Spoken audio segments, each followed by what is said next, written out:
નમસ્કાર મિત્રો, કર્મયોગી પોર્ટલ પર આપનું સ્વાગત છે. સૌપ્રથમ આપણે કર્મયોગી પોર્ટલ પર જે મિલકત દર્શાવેલ છે એ તમામ મિલકત આપણે ફાઇનલ સબમિટ કઈ રીતને આપવું એના માટેનો વિડીયો છે. તો મારી ચેનલને સબસ્ક્રાઈબ કરશો. ફાઇનલ સબમિટ આપતા પહેલાં તમારે એન્યુઅલ પ્રોપર્ટીની જે એન્યુઅલ ઇન્કમ થયેલ છે પગારની અને મોંઘવારી જે આવેલ હોય એ તમામનું ટોટલ જાન્યુઆરી 2024થી ડિસેમ્બર 2024 સુધીનું ટોટલ તમારે લખી રાખવાનું છે. હવે આપણે ફાઇનલ સબમિટ કઈ રીતે આપવું એના માટે આપણે પર્સનલ લોગિન ઓપન કરીશું.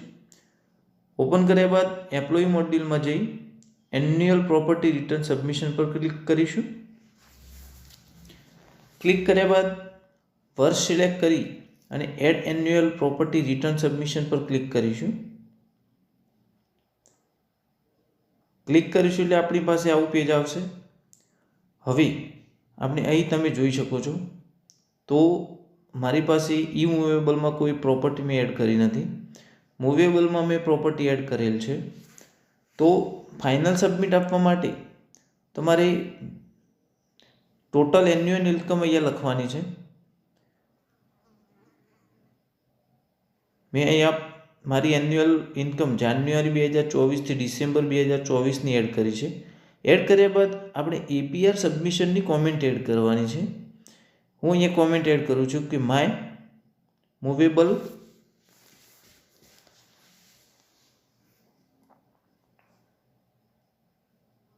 પ્રોપર્ટી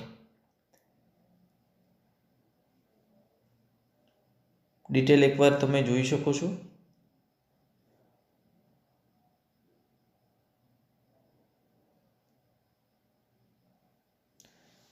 ડિટેલ ચેક કર્યા પછી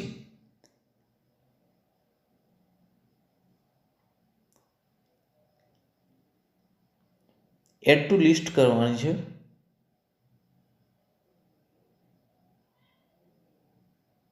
એડ ટુ લિસ્ટ કરશો એટલે કોમેન્ટ ઇન્સર્ટેડ સક્સેસફુલી થશે.